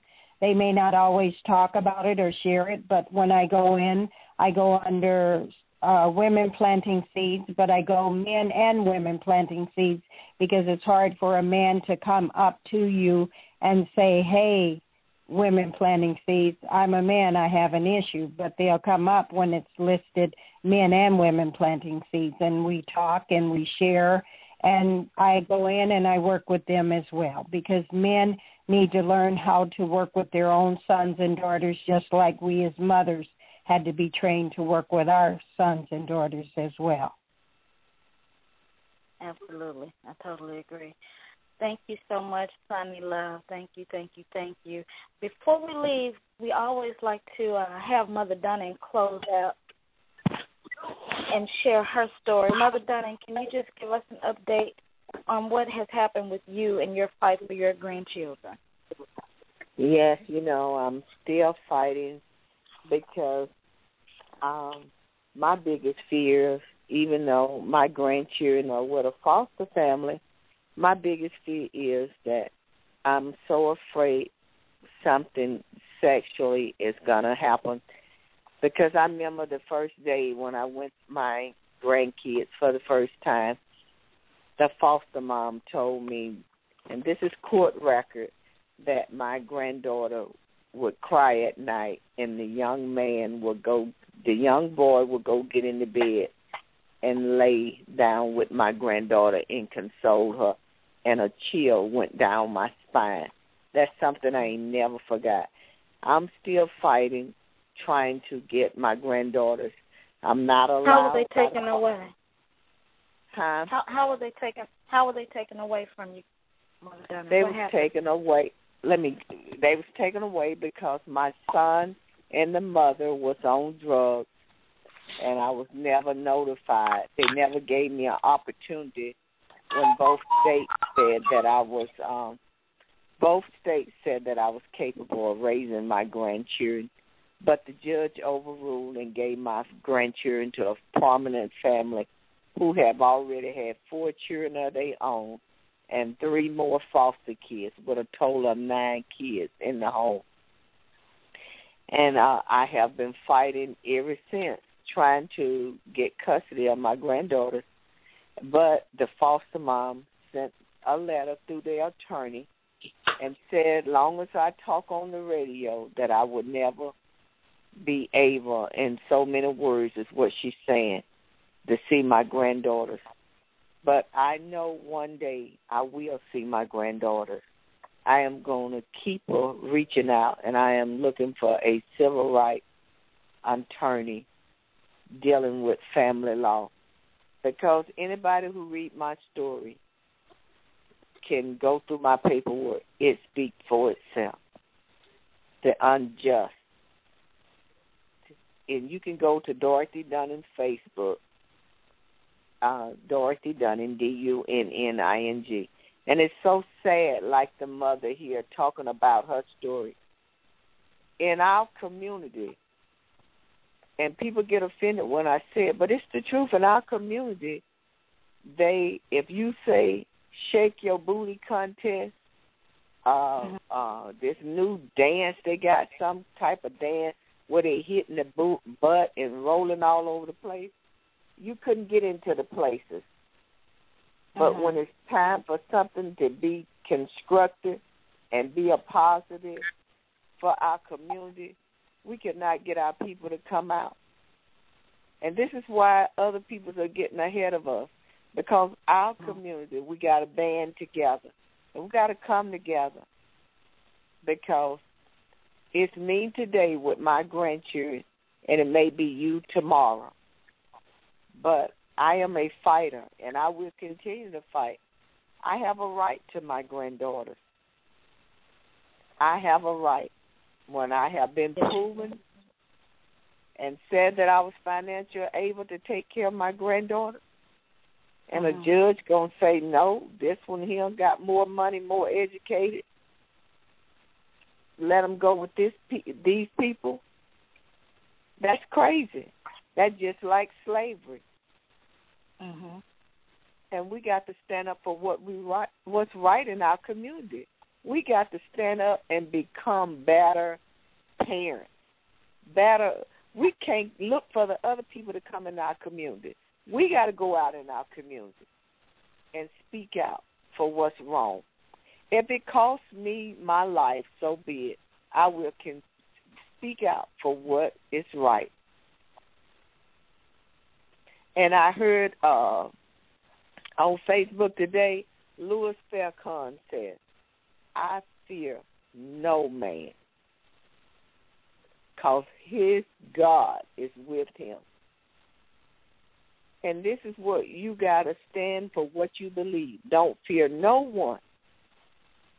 Continue to fight, and I will continue to fight for what is right. And we cannot even get nobody to even go to the GoFundMe page. Also, like the case Marissa Alexander. As a community, they only have 50,000 signatures. They need other signatures. They need 100,000. And we need to be outraged about this mother. Let's wake up in our community. Let's quit sleeping. Thank you. The Lotus Place.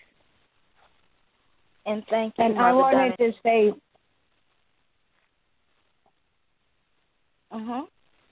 I wanted to say that, Mother Dunn, I thank you for sharing that. And I wanted to say that the Children Defense Fund put out a report quite a few years ago that said 1 in 3 African-American boys, 1 in 6 Latino, and 1 in 17 whites would be incarcerated by the time they're 12.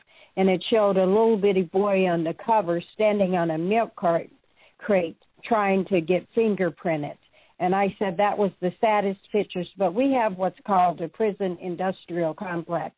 And we have all these individuals being incarcerated, especially men and women of color. And it's sad. And it's become, children are becoming commodities. And they're making money off of the social service of putting these kids out of home placement in foster care. And it's sad that the love that a mother that's a true grandparent cannot get custody of their children, and when money is being made off of our children. Yes, because Mother Dunn, and how much are those foster parents that have kidnapped your children, how much are they receiving monthly for your grandchildren? Well, if you declare that they have special needs, you can get $3,000 or sometimes even more. And people, I can back up what I'm saying. I'm not saying it off the top of my lip. I can back it up. Then they have a law in the state of Minnesota that even if they adopt the children, you can come back and petition that state and say that those kids have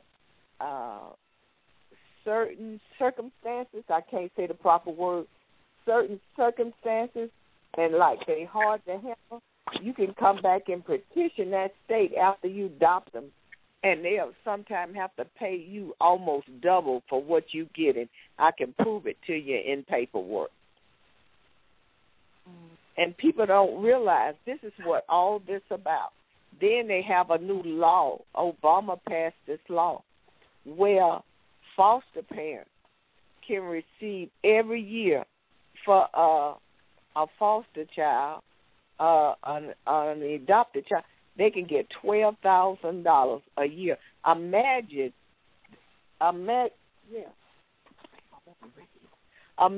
if you got 5 kids and you receiving $12,000 a year.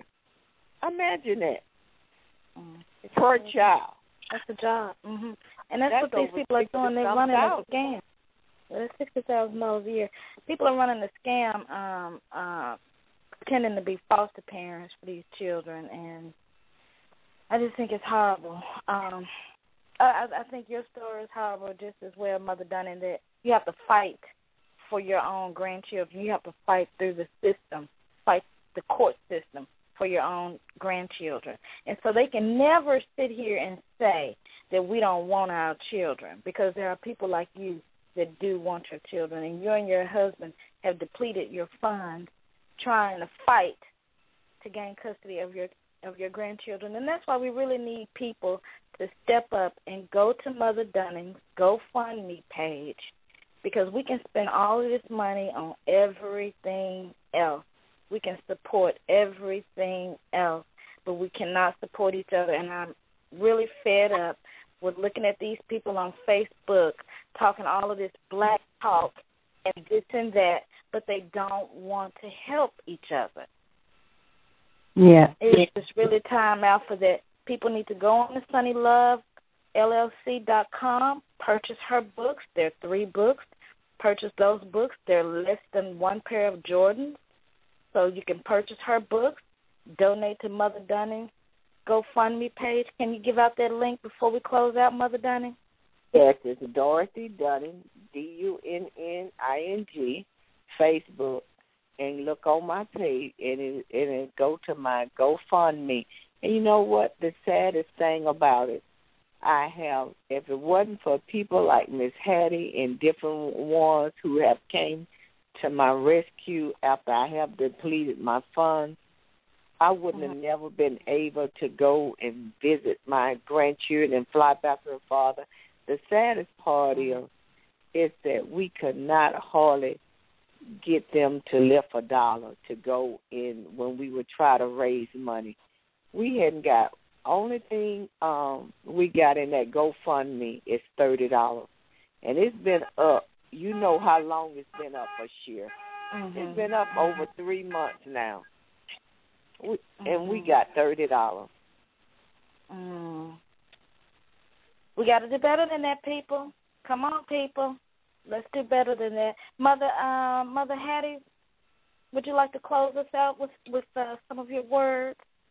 Well, I sure would, and I don't know how much time I have, but this is an excerpt from the Washington Post, February the 2nd, the State of America's Children. There's a little black, beautiful baby on the front, 2014, and it's a new report. It says, following the statistics. These statistics come from the new report, the State of American Children, 2014. The report paints a disturbing picture about the way a big percentage of American children are forced to live today.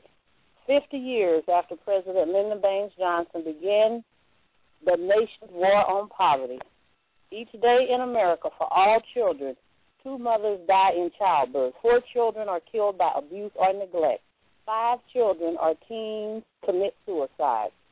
7 children or teens are killed by guns. 24 children or teens die from accidents. 66 babies die before their first birthday. 187 children are arrested for violent crimes. 408 children are arrested for drug crimes. 847 babies are born to teen mothers. 865 babies are born at low birth rate. 1,241 babies are born without health insurance. 1,392 babies are born in extreme poverty. 1,837 children are confirmed as abused or neglected. 2,723 babies are born into poverty. 2,857 high school students drop out. 4,000 children are arrested. 4,400 babies are born to unmarried mothers. 16,244 public school students are suspended. And it goes on. And this is based on a 180-day school year. A 180-day school year. That is so sad, Ms. Hattie. And we know already across the nation it's African-American children being suspended. Despite Yes, the fact, same situation the other children get into, but our children get a severe punishment. Two nations. We live in two nations, and we right here in the United States.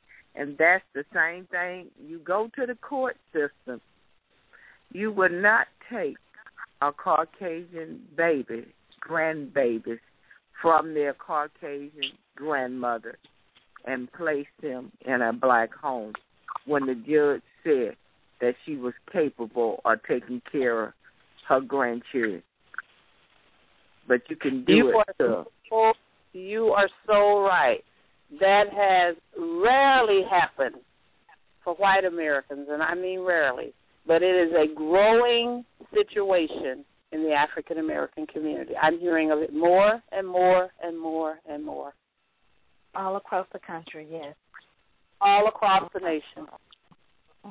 Absolutely. We have to protect our children. We have to do better.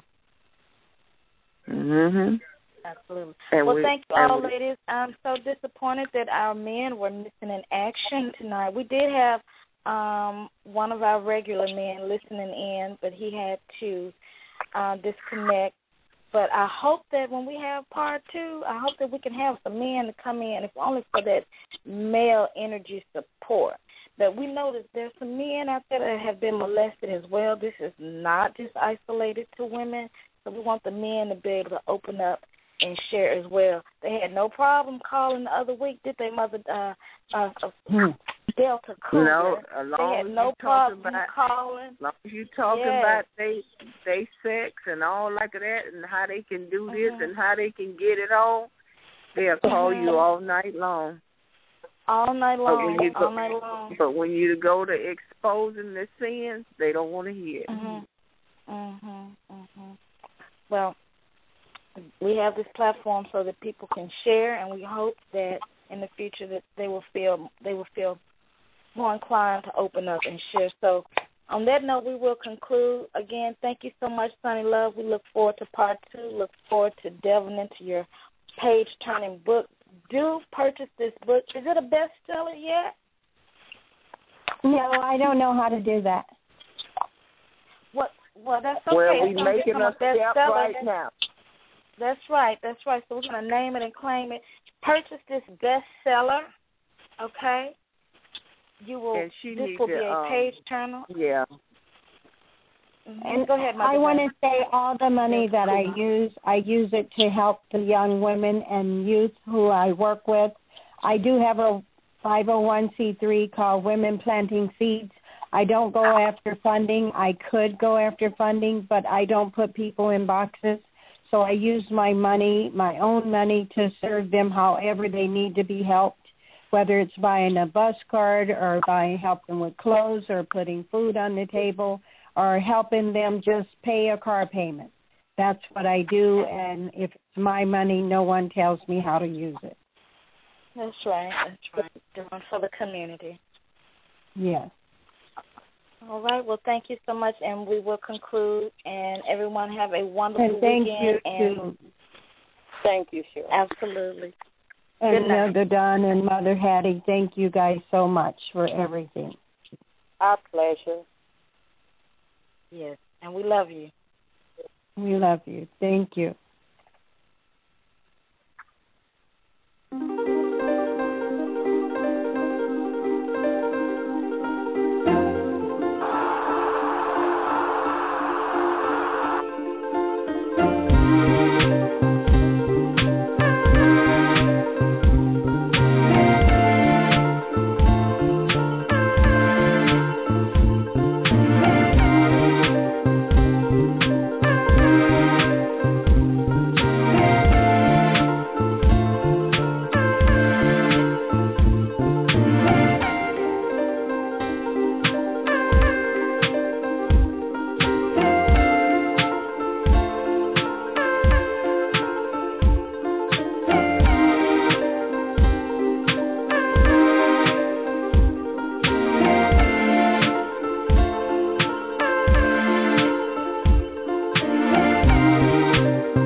Redeka waro genarire,